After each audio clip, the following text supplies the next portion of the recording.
Mesdames et messieurs, bonsoir. 24 000 isoloirs et kits électoraux offerts par le Japon. C'est dans la perspective des prochaines consultations législatives en Guinée prévues le 24 septembre prochain.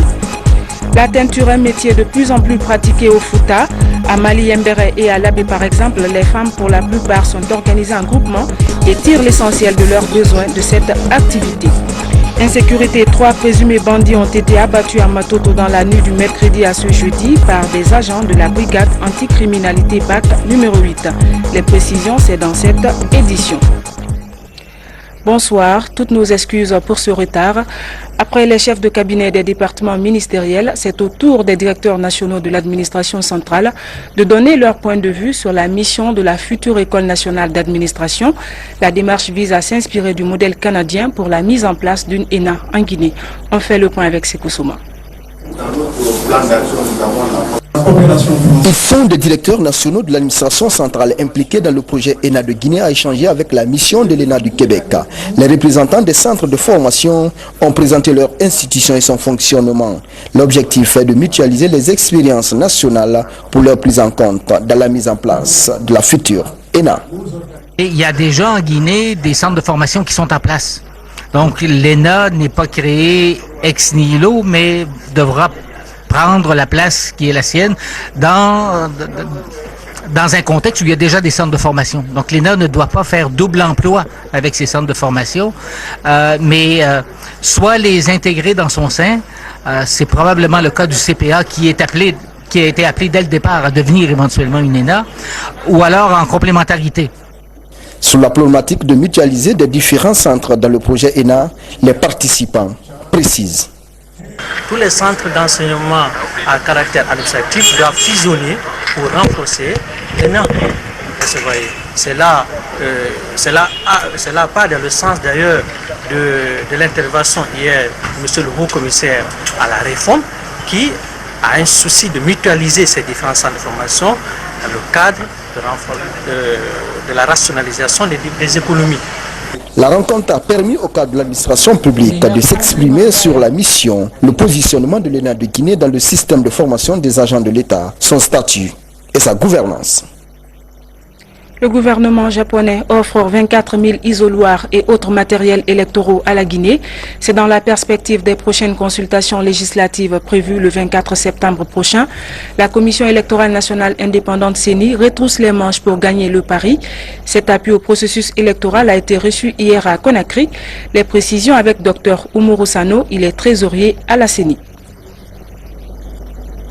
La dernière ligne de préparation des élections législatives du 24 septembre. Aujourd'hui, nous sommes là pour envoyer sur le terrain un certain nombre de matériels. Notamment, nous avons 13 conteneurs de 40 pieds contenant 24 000 isoloirs. Les isoloirs pour les bureaux de vote. Nous avons 12 millions d'enveloppes qui vont servir pour le vote. Nous avons 12 500 kits de bureaux de vote qui contiennent les bics, qui contiennent les stylos, les blocs-notes, les gilets, tout ce qu'il faut à un bureau de vote pour fonctionner normalement. Le 24 septembre prochain, les Guinéens iront aux urnes pour élire leurs députés. À Freetown, le chargé d'affaires de la représentation diplomatique de Guinée a rencontré les Guinéens vivant dans ce pays. Dr Mamadi Saïba Camara a invité nos compatriotes à l'unité d'action pour une élection apaisée et transparente en Sierra Leone. Mahmoudou Sanassa Camara est notre envoyé spécial. En plein cœur de la capitale sierra-léonaise, dans le quartier New Englandville, se dresse le bâtiment de l'ambassade de Guinée à Freetown. Une bâtisse qui vient de faire peau neuve. C'est ici que les Guinéens de Freetown ont été reçus mercredi 28 août dernier. Mobile de la rencontre, informer les Guinéens de Sierra Leone des dispositions prises pour les législatives du 24 septembre. Les élections législatives sont programmées pour le 24 septembre. Les élections, ce n'est pas une histoire de querelle entre communautés, que réellement l'esprit patriotique domine, que le sentiment national prévale, que ce soit une opportunité pour les Guinéens de s'unir davantage. Les responsables de la communauté guinéenne de Sierra Leone ont salué la démarche. Pour eux, de telles rencontres devraient se multiplier pour sensibiliser les compatriotes en faveur des élections sans heurts en Guinée. La diaspora guinéenne de Sierra Leone a mis l'occasion à profit pour souligner. Avec le Léonais, nous n'avons pas de problème. Mais vous prenez un laissez-passer ici pour Conakry. Les Léonais respectent les documents guinéens plus que les hommes en uniforme guinéens. La représentation diplomatique guinéenne en place à Freetown a pu consolider davantage les liens de fraternité entre ses frères et sœurs de la diaspora. Ces Guinéens attendent ainsi du gouvernement guinéen une attention particulière, car la Sierra Leone regorge l'une des plus grandes communautés guinéennes à l'étranger. Proximité oblige. Les secrétaires généraux et directeurs de cabinet des départements ministériels sortent d'une formation. Le thème de la rencontre, le secrétaire général et la conduite du changement, un atelier financé par le PNUD et l'Institut Forum à La Rochelle, France. Reportage Nourou Diallo. Faire de l'administration publique une administration au service des populations à la base et permettre aux cadres de comprendre le mécanisme de suivi de traitement des dossiers dans le délai, ce sont entre autres enseignements reçus par les participants. Durant 6 jours, le formateur a expliqué aux participants leur rôle pour le bien de la population. Cette formation consiste à faire comprendre aux secrétaires généraux que l'administration change, qu'elle doit de plus en plus être responsable de ses choix, responsable devant les élus mais aussi devant les citoyens. Elle doit un service à ses citoyens et à ses élus et elle doit produire ce qu'elle est censée produire dans les meilleures conditions de qualité et de coût. C'est ce que nous avons essayé d'expliquer en essayant de passer d'une gestion administration routinière à une gestion de la performance, comme si l'administration était en fait une entreprise comme une autre, parce que l'administration est au service des citoyens mais aussi de l'économie du pays. Le gouvernement entend pérenniser cette démarche en faveur de la mise en place d'une administration compétente. Le niveau élevé des débats qui a caractérisé l'animation des sous-thèmes, les commentaires et illustrations de cas assortis de propositions de solutions rassurent que la Guinée peut compter sur la compétence et l'intégrité de ses cadres pour mettre en place une administration de développement au service des citoyens. J'ai l'espoir que les conclusions auxquelles vous avez abouti à l'issue des débats fructueux et enrichissants ont répondu à vos attentes et vous ont permis, j'en suis sûr, de renforcer dans une large mesure vos capacités pour qualifier les méthodes et procédures d'organisation et de fonctionnement des services centraux et déconcentrés de notre administration publique, mais aussi de la gestion stratégique de ses ressources humaines. Les participants saluent la démarche. On a eu à faire des cas pratiques sur la façon dont il faut moderniser notre administration, sur les outils à utiliser pour qu'on ait une administration digne de son nom. La nouvelle mission des secrétaires généraux et directeurs de cabinet est de mettre en pratique l'enseignement reçu dans l'exercice de leurs fonctions. Page santé avec l'harmonisation des outils de planification familiale en vue de la réduction de la mortalité maternelle et infantile. C'est la toile de fond d'une formation qui s'est tenue à Kindia à l'intention des cadres et partenaires du secteur de la santé. La démarche vise l'atteinte des objectifs du millénaire pour le développement à l'horizon 2015. Soré de Kira. Au cours de cette formation, de s'accorder sur des outils d'information, d'éducation et de communication sur la planification familiale en vue d'une meilleure intervention du gouvernement et des partenaires dans la promotion de la santé reproductive. L'initiative fait suite à l'existence de plusieurs supports de planification dont la plupart restent encore inadaptés aux réalités du terrain. Harmoniser, ça veut dire que il faut mettre en place un outil utilisable par le département de la santé et l'ensemble des partenaires. Nous sommes amusés à faire l'inventaire de ces outils. Juste en Basse-Guinée, en Moyenne-Guinée et à Conakry, on a trouvé 160 types de supports faits par une soixantaine d'auteurs. Donc on a vu qu'avec ça, on ne peut pas avoir de résultats. Parce que pour travailler ensemble, il faut que tout le monde converge vers les mêmes outils et pour les mêmes messages.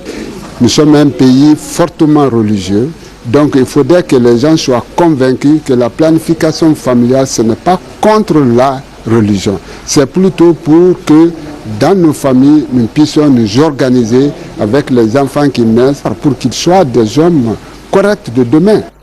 Cette initiative vise donc les agents communautaires ainsi que les prestataires de santé. Les résultats des travaux de réactualisation et d'harmonisation leur permettront d'avoir une vision claire et précise sur les techniques de planification familiale en milieu rural. Les hommes de communication que nous sommes attelés à harmoniser les supports déjà élaborés existants pour justement serier les supports les plus pertinents, les mettre à la disposition des partenaires et du département afin de concourir à la réduction de la mortalité maternelle et infantile. Les nouveaux supports ainsi issus de cette harmonisation seront disséminés sur l'ensemble du territoire national. Les travaux ont également permis d'adopter une liste de 13 médicaments vitaux en faveur des femmes et des enfants. La teinture, un métier de plus en plus pratiqué au Fouta. À Mali-Yembere et à Labé par exemple, les femmes pour la plupart sont organisées en groupement et parviennent à joindre les deux bouts grâce à cette activité génératrice de revenus. C'est un reportage de Makale Souma qui était récemment dans la Guinée profonde.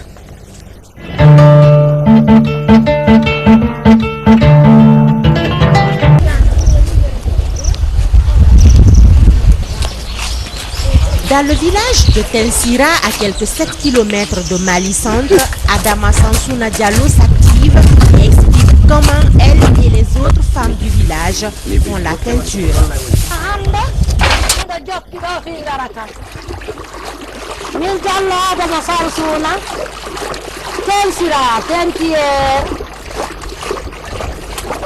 Aujourd'hui, je fais de la teinture. Moi, Adama Sansouna, teinturière à Tensira.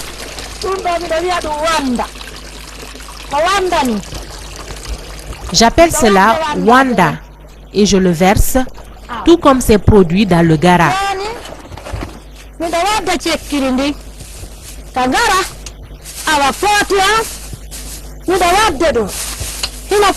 Et ce poti, c'est pour la brillance. Au centre-ville, dans le quartier de Mali Mosquée, un autre groupe de femmes en plein travail. Ici, les tâches sont réparties selon les compétences.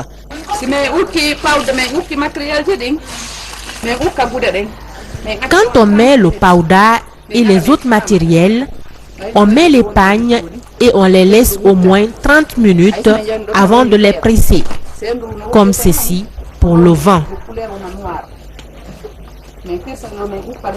Et là, c'est vert. Quand le vent tape, ça devient noir avant de les replonger.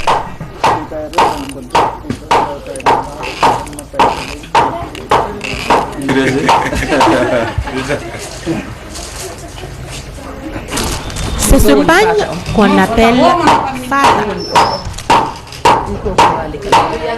Ces autres femmes sont des teinturières du quartier d'Ongora dans la préfecture de l'Abbé.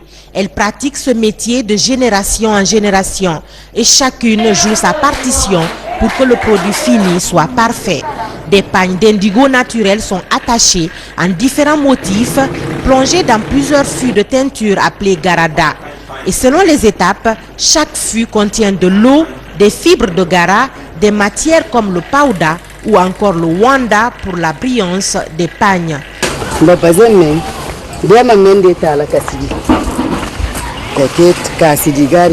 ce bazin blanc qui est attaché comme ce moti tengue tengue. On le met dans le fût de gara pour la première étape. On les sort avant de le plonger dans cet autre fût pour la deuxième étape.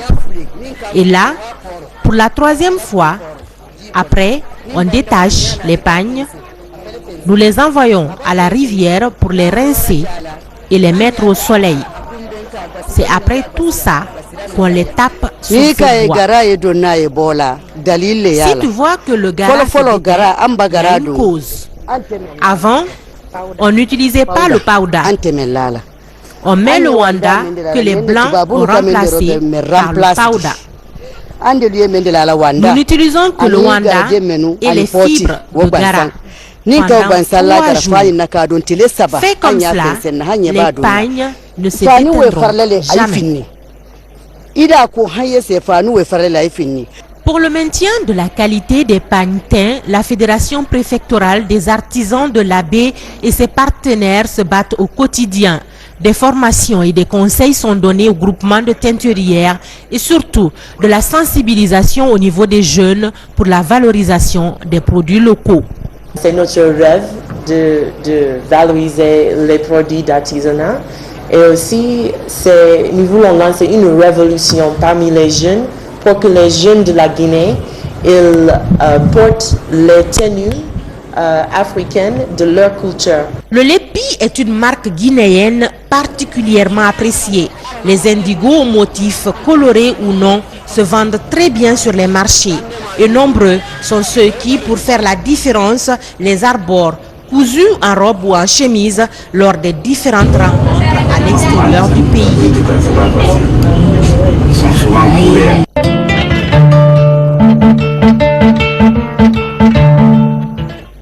Insécurité à Conakry, 3 présumés bandits ont été abattus au carrefour Kendeka.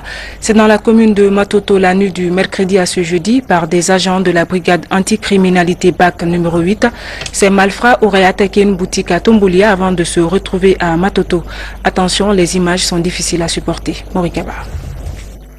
Soulagement à Matoto ce matin. Toute la nuit, un groupe de 6 bandits a régné à mettre dans le quartier.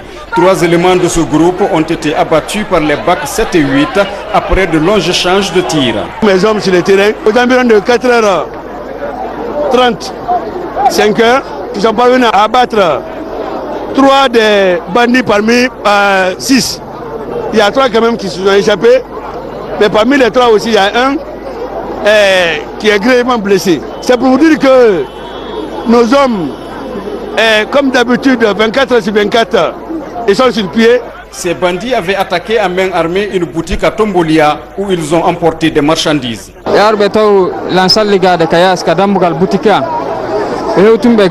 m'ont trouvé devant la boutique. Ils m'ont braqué avec des fusils. Ils m'ont dit de leur montrer où je mets mon argent. J'ai reçu un coup de crosse. Après, je les ai montré l'endroit. C'est à bord de cette voiture volée avec une fausse plaque d'immatriculation que ces bandits opéraient.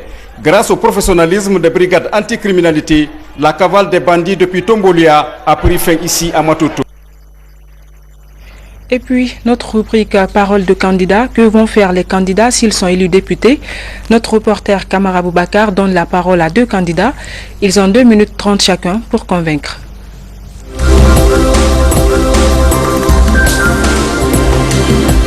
Bonsoir. Pour qui voter? Ce plateau tente de vous faciliter le choix en donnant la parole aux candidats qui se présentent à vous, mais aussi qui nous dévoilent leur intention. Ce soir, le RPG Arc-en-Ciel et le RDIG sont nos invités. Bonsoir à vous. Bonsoir. Bonsoir. Nous avons Mamadi Baba Keïta du RDIG. Bienvenue sur ce plateau. Merci. Et puis à ma droite, nous avons Dr Ousmane Kaba du RPG Arc-en-Ciel. Bonsoir et bienvenue. Bonsoir. Alors, je ne me retrouve pas si nous sommes encore dans le mandé médiéval ou bien dans le mandé moderne entre un Keïta et un Kaba. Comment ça se passe sur un plateau de télévision en campagne? Bon, je suis son propriétaire. Monsieur Keïta? Le monde est actuellement à l'envers, sinon je ne dois pas être côte à côte avec lui. Ok, heureusement que nous sommes en 2013, on commence donc pour un temps vraiment entraînant. Premier niveau de question pour nos 2 candidats de ce soir. En quoi les Guinéens ont grand intérêt à voter en faveur de vos différentes listes? D'abord, Monsieur Kaba. Mais écoutez, c'est très simple parce que d'abord la Guinée a voté majoritairement pour élire le président de la République, le professeur Alpha Condé. Il faut lui donner les moyens de travailler.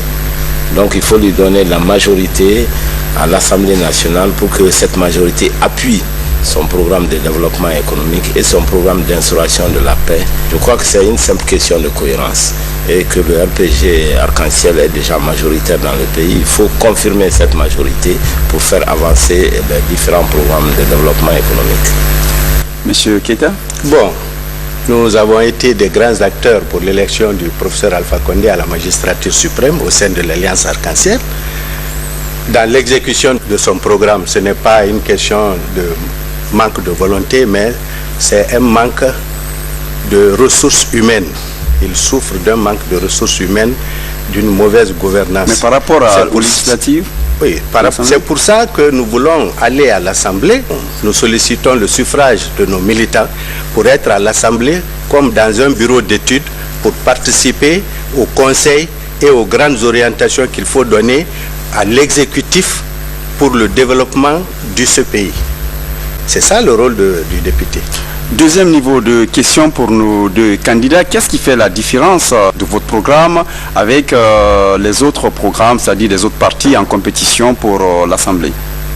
Je crois que déjà, la majorité actuelle, le président de la République a déjà fait ses preuves dans au moins 3 domaines essentiels. Dans le domaine de l'instauration de la paix en République en Guinée et de la culture de la tolérance. Tout le monde a vu, malgré toutes les manifestations, il n'y a pas eu de répression sanglante. C'est un apprentissage. Deuxièmement, il a déjà fait ses preuves dans l'instauration même de la démocratie. Et il est en train de se battre pour qu'on puisse parachever la mise en place des institutions démocratiques. Et troisièmement, il a commencé à faire ses preuves dans le cadre du développement économique. Nous avons déjà des résultats parce que l'inflation a baissé, le franc guinéen se maintient, nous avons la stabilité macroéconomique. Deuxièmement, on est en train d'investir massivement dans différents secteurs de l'économie et ces investissements doivent être continués pour porter des fruits dans les 3 années à venir. La différence pour le RDIC?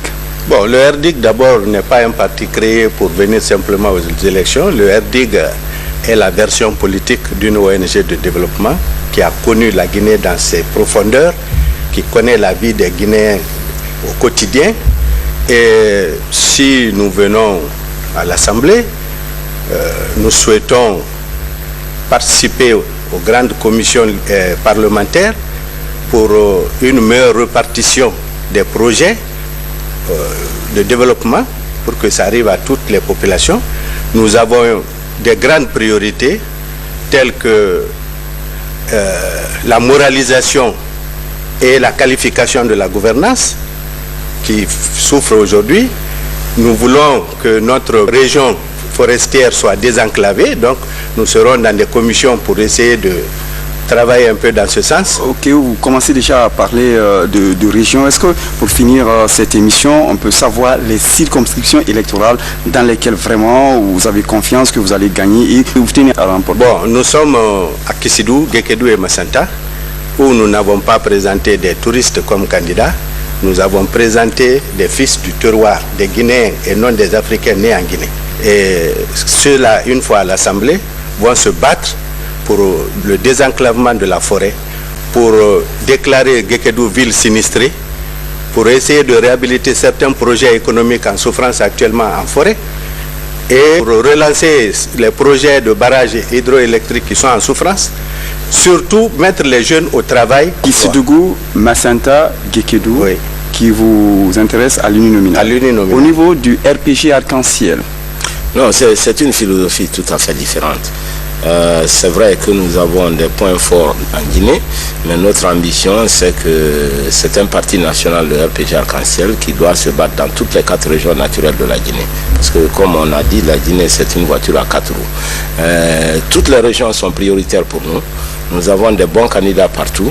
Nous appelons surtout les Guinéens à voter pour le RPG Arc-en-Ciel parce que c'est essentiel si on veut continuer le programme de développement économique qu'on a commencé.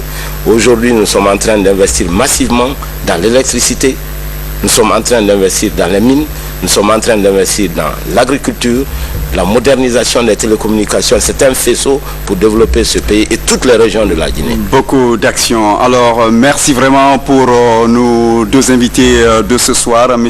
Keita et M. Kaba. Le RDIC sera sur ce plateau le 20 septembre prochain et le RPG Arc-en-Ciel reviendra le 21 septembre. Demain, avec Aïcha Diallo, nous recevrons le parti DG et le PDG-RDA. Merci. Excellente soirée électorale. Merci.